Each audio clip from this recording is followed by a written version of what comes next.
मानव समाचार, मानवता के हक में। एक, दो।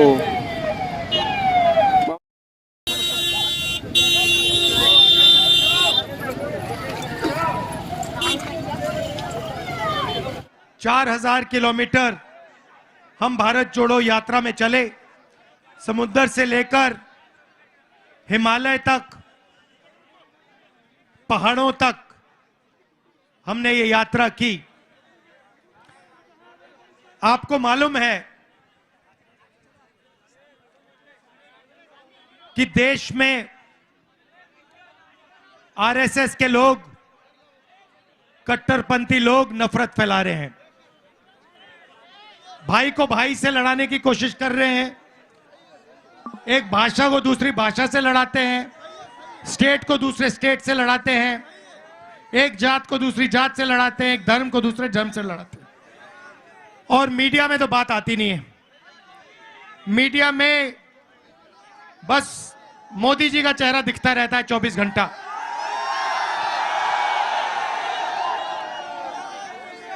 किसानों के मुद्दे, मजदूरों के मुद्दे, गरीबों के मुद्दे मीडिया में आपको कभी नहीं दिख सकते। मीडिया में आपको बॉलीवुड के स्टार दिखेंगे, क्रिकेट मैच दिखेंगे, मोदी जी समुद्र के नीचे दिखेंगे, सी प्लेन में उड़ते हुए दिखेंगे, फिर कभी आपसे कहेंगे भाइयों और बहनों थाली बजाओ, मोबाइल फोन चमकाओ। कोविड से लाखों लोग मर रहे हैं और नरेंद्र मोदी सबको एक साथ नचवा रहा है। तो ये ड्रामा देश में चल रहा है, नफरत फैलाई जा रही है। तो हमने सोचा मीडिया में बात नहीं आती, चलो भारत जोड़ो यात्रा करते हैं, नफरत के बाजार में मोहब्बत की दुकान खोलते हैं। और पूरे देश में लोगों को साफ पता लग गया कि एक तरफ नफरत है और दूसरी तरफ मोहब्बत है। क्योंकि आप जानते हो नफरत को नफरत नहीं काट सकती है, नफरत को मोहब्बत ही काट सकती है। और जैसे मैंने यात्रा में मोहब्बत की दुकान खोली, वैसे ही आप हर रोज मोहब्बत की दुकान खोलते हो। अब देखिए ये सब हो क्यों रहा है। नरेंद्र मोदी जी लोगों का ध्यान इधर उधर क्यों करते हैं? क्योंकि वो चाहते हैं कि हिंदुस्तान का जो धन है वो 10-15 लोगों के जेब में चला जाए। वो चाहते हैं कि अदानी जी जैसे अरबपतियों को हिंदुस्तान की पूरी पूंजी पकड़ा दी जाए। लक्ष्य है। आप देखिए हिंदुस्तान में 22 लोग हैं, सबसे अमीर 22 लोग हैं। उनके पास उतना धन है जितना 70 करोड़ हिंदुस्तानियों के पास है। एक तरफ 70 करोड़ हिंदुस्तानी, उसमें किसान, मजदूर, बेरोजगार युवा, जितना उनके पास धन है उतना ही धन सिर्फ 22 लोगों के पास है। यह है हिंदुस्तान की हालत। मीडिया देखो, एयरपोर्ट्स देखो, पोर्ट्स देखो, पावर जनरेशन देखो, सेलफोन देखो, जहां भी आप देखोगे यही 20-25 लोग आपको दिखाई देंगे। ये आप फोटो ले रहे हो ना, मोबाइल फोन पे 6-7 घंटे रहते हो, रील देखते हो, पैसा कौन बनाता है?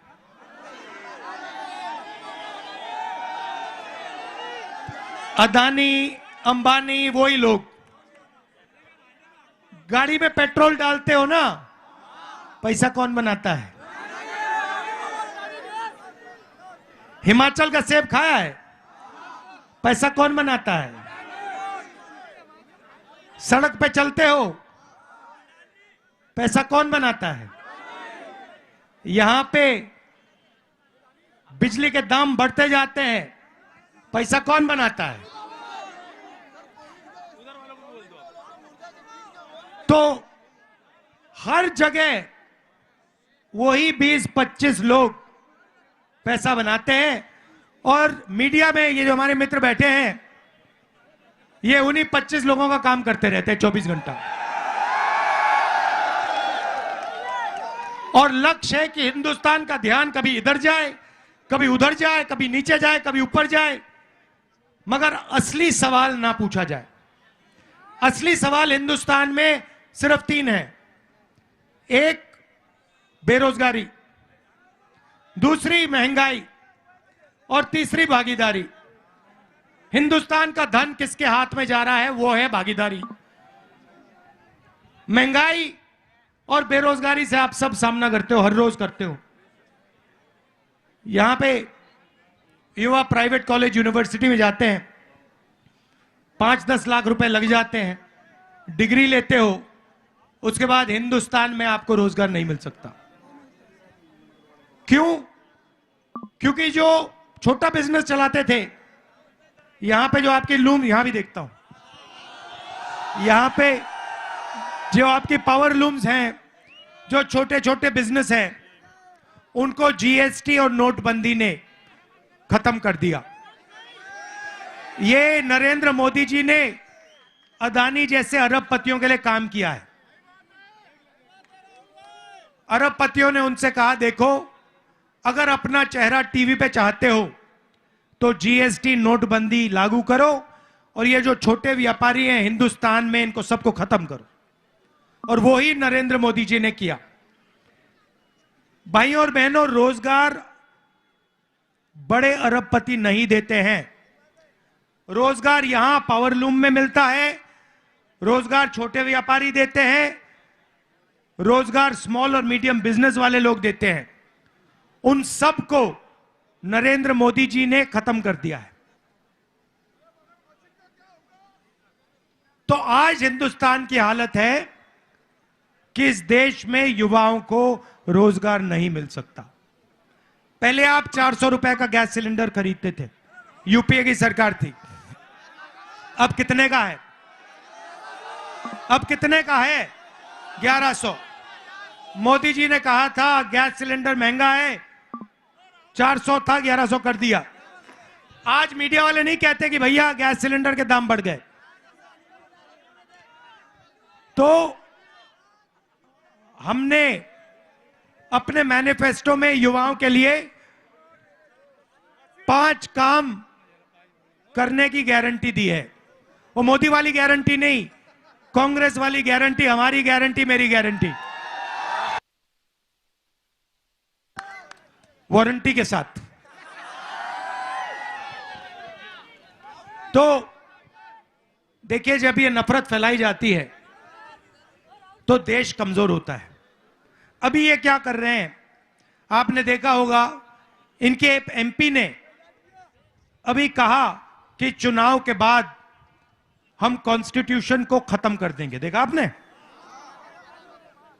संविधान को खत्म कर देंगे। टेस्ट कर रहे हैं। उसको बताया गया है कि भैया तुम ये बोलो, देखो रिएक्शन कैसा आता है। सबसे पहले मैं आपसे कह रहा हूं, मोदी छोड़ो, दुनिया में कोई शक्ति नहीं है जो संविधान को खत्म कर सकती है। इससे आपको अधिकार मिला है, यह देश की नींव है, इसको कोई नहीं छुएगा। ये कुछ भी कह लें, हम इनको नहीं छूने देंगे। सबसे पहला ये।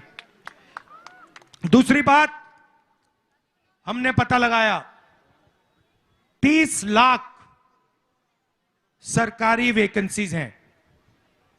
30 लाख।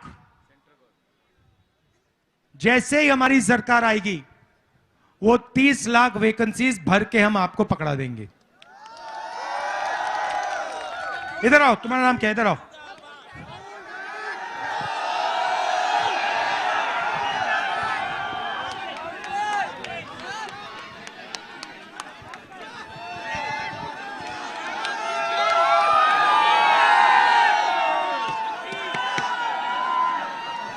दोबारा।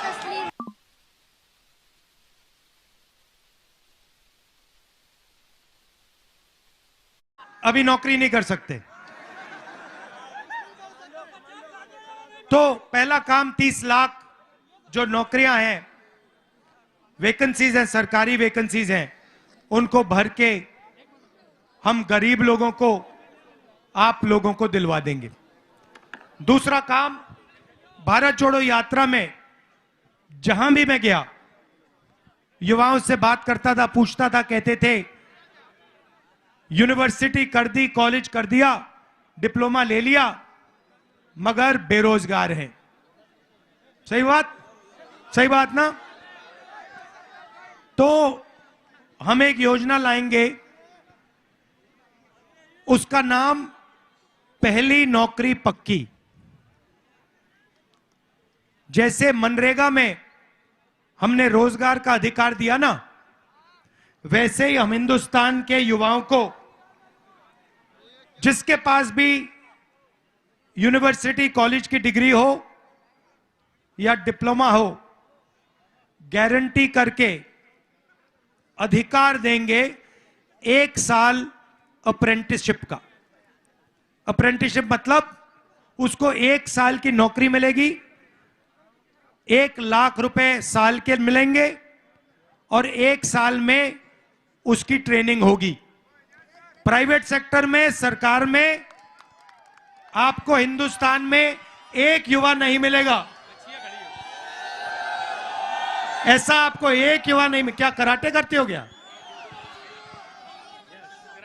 चलो इधर आओ।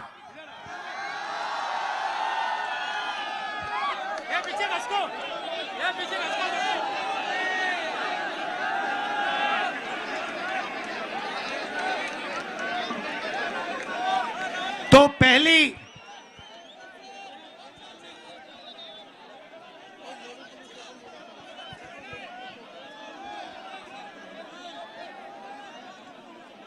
कैसे हो? इस पे आ जाओ।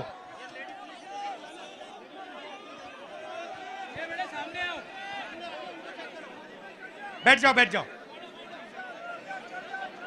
बैठ जाओ, यहां बैठ जाओ। मुंह उधर कर लो, मुंह उधर कर लो, बैठ जाओ।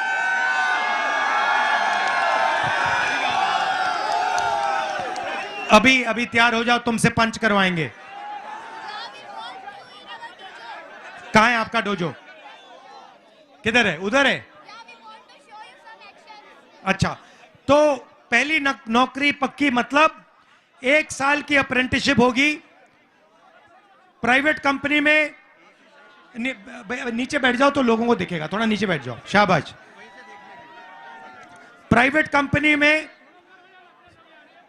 सरकार में, हिंदुस्तान के हर युवा को जो डिप्लोमा पाया है, ग्रेजुएट है, कॉलेज यूनिवर्सिटी का ग्रेजुएट है, 1 साल की उसको नौकरी, अप्रेंटिसशिप पक्की, ट्रेनिंग और 1 लाख रुपए बैंक अकाउंट में।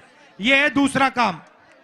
तीसरा काम, ये जो पेपर लीक होते रहते हैं, ये जो पेपर की चेकिंग की इन्होंने आउटसोर्सिंग कर दी है, इसको हम बंद कर देंगे। सिर्फ सरकारी संस्थाएं पेपर करवा पाएंगी और अगर किसी ने पेपर लीक करवाया तो उसके खिलाफ सख्त कार्रवाई, कानूनी कार्रवाई होगी। ये जो पेपर लीक होते हैं, ये जानबूझ के किए जाते हैं और ये इनकी सरकार ही कराती है, क्योंकि फिर ये आपसे कहते हैं रोजगार नहीं मिलेगा, पेपर लीक हो गया, पुलिस की नौकरी नहीं मिलेगी।